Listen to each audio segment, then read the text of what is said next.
On a crisp autumn afternoon in Kyiv, cameras capture Ukrainian President Volodymyr Zelensky standing beside Dutch Foreign Minister David van Weel.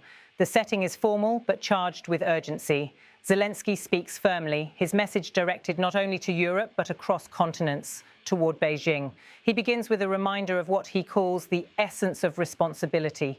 The war, he says, must end not through appeasement but through collective pressure on the aggressor. His tone is measured, his voice steady. We should only put pressure on the aggressor, he declares. The aggressor in this war is Russia. But of course, we support the American policy of exploring all possibilities to limit the supply of energy resources from Russia to other countries because Russia earns income from this activity and devotes them to war. The statement lands as both an appeal and a warning. For months, Ukrainian intelligence has tracked flows of oil, gas, and industrial materials leaving Russian ports, shipments that help sustain Moscow's military machine despite Western sanctions. Zelensky's message today is aimed squarely at those who still buy, sell, or transport these goods. He turns next to the role of China, calling it both a powerful global partner and a potential obstacle to peace. Standing before reporters, he acknowledges the complexity of this relationship. Ukraine, he insists, has no interest in confrontation with Beijing, but neutrality, he adds, cannot mean enabling aggression. Now there is China, he continues, which is a major importer of Russian energy resources. If President Trump manages to discuss or make decisions to find common ground with China to reduce Russian energy imports, I think it will help us all. Those words, spoken with diplomatic restraint, nonetheless carry deep significance. They hint at quiet coordination between Kyiv and Washington, at a shared strategy to bring China into what US officials have described as constructive pressure on Moscow. Zelensky's mention of President Trump is not casual. It signals trust in the United States' ability to use its leverage with Beijing. Behind the scenes, Ukrainian advisors have long pushed for this kind of outreach. They believe that without China's participation, Western sanctions alone cannot fully isolate the Kremlin. Beijing remains Russia's largest buyer of oil, gas, and coal, resources that fund the artillery, missiles, and drones pounding Ukrainian cities. As Zelensky speaks, journalists note the slight shift in his tone. The warmth of diplomatic language fades into frustration. He recalls his earlier phone conversation with Chinese President Xi Jinping, a moment that once seemed promising but now feels hollow. We had a telephone conversation with Xi Jinping, Zelensky recounts. He assured me that he would not sell weapons to the Russians. We see that China has supplied machinery for the manufacture of weapons to the Russian Federation. We see that it helps to circumvent sanctions. We see that there are Chinese mercenaries who have fought against Ukrainian soldiers.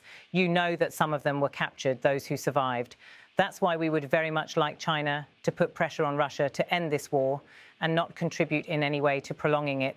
His statement is unusually direct. For the first time, Zelensky publicly accuses Beijing of actions that extend beyond trade, of aiding Russia's defense production and allowing its nationals to fight alongside Russian forces. The allegations, though difficult to verify independently, echo warnings from Western intelligence agencies about Chinese industrial components appearing in Russian weapon systems. Throughout his address, Zelensky carefully balances criticism with diplomacy. His goal, aides later explain, is not to alienate China, but to make Beijing understand the consequences of its choices. In Kyiv's view, every piece of machinery, every shipment of dual-use equipment sent to Russia is another delay to peace. The Ukrainian leader's remarks come at a crucial moment. The front lines remain volatile, with heavy fighting in the Donbass and renewed missile strikes on Kharkiv and Odessa. Western aid continues to arrive, but Kyiv knows that battlefield resilience must be matched by global diplomacy. David van Weel, the visiting Dutch foreign minister, listens attentively beside Zelensky. His presence in Kyiv underlines Europe's continuing support for Ukraine's sovereignty. The Netherlands, already one of the largest European contributors of air defense systems, has recently pledged additional funding for reconstruction in war-damaged regions. When Van Weel speaks, he echoes Zelensky's appeal for global accountability, emphasizing that sanctions are not a punishment but a tool for peace. He notes that Europe's unity remains strong even as economic fatigue grows across the continent. The symbolism of this meeting matters. Ukraine's message to China is not isolated. It's part of a broader diplomatic effort stretching from Washington to Brussels, Seoul and Tokyo. Across these capitals, officials increasingly describe China's position as decisive. Either it helps close the war or it allows the violence to continue. In Kyiv, where the sound of distant sirens is never far away, Zelensky's words resonate with moral weight. He knows that each missile strike, each power outage, each ruined home is fueled in part by money Russia earns abroad. Cutting that lifeline, he argues, is as critical as defending the front. Behind him, the Ukrainian and Dutch flags stand side by side, symbols of a partnership built on resilience. The atmosphere in the room is formal but charged with empathy. Journalists scribble notes, cameras click, and translators whisper into headsets as the president's remarks are carried live on national television. Outside, Kyiv's streets are calm but tense. Sandbagged checkpoints mark intersections, soldiers patrol near government buildings, and the hum of generators fills the air. For Ukrainians, the war's diplomatic front is as real as the one on the battlefield. Every statement like today's, each appeal to the international community, feeds into a wider campaign to isolate Moscow and sustain global attention. Zelensky's team later explains that his reference to President Trump reflects ongoing US-Ukrainian coordination. Trump's administration has recently been exploring avenues to involve China in limiting Russian oil exports, using trade incentives as leverage. Kyiv sees this as a chance to align diplomatic efforts on both sides of the Atlantic and the Pacific. As the press conference concludes, the two leaders exchange a handshake. The gesture, simple but deliberate, signals solidarity between Ukraine and its European allies. Van Weel thanks Zelensky for his unwavering commitment to peace and reform, while Zelensky, in turn, praises the Netherlands for its consistent support since the first days of the invasion. The Ukrainian president lingers for a few moments after the cameras stop rolling. His advisors gather papers, aides whisper briefings, and security personnel usher the delegation out. Yet the essence of his message remains clear. Peace will come not through compromise with aggression, but through collective resolve. In the corridors of Kyiv's presidential complex, staffers describe this as one of Zelensky's most carefully calibrated statements of the year, firm enough to expose frustration, but diplomatic enough to invite dialogue. The hope, they say, is to make Beijing reconsider the costs of its cooperation with Moscow, both politically and economically. Analysts across Europe echo that interpretation.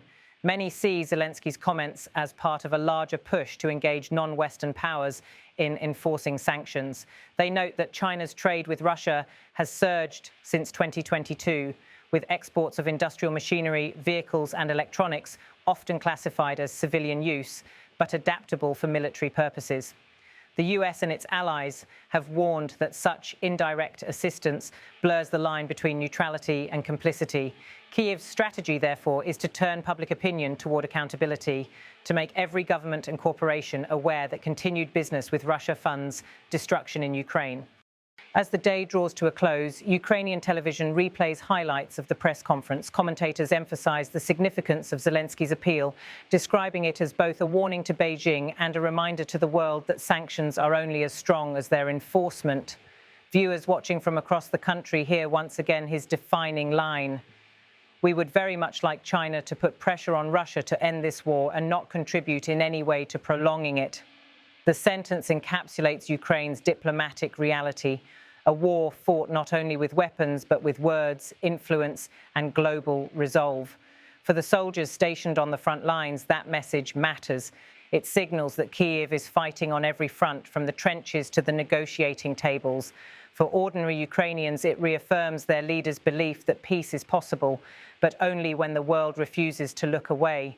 And for China, the words stand as both a challenge and an invitation to use its power for peace, not profit.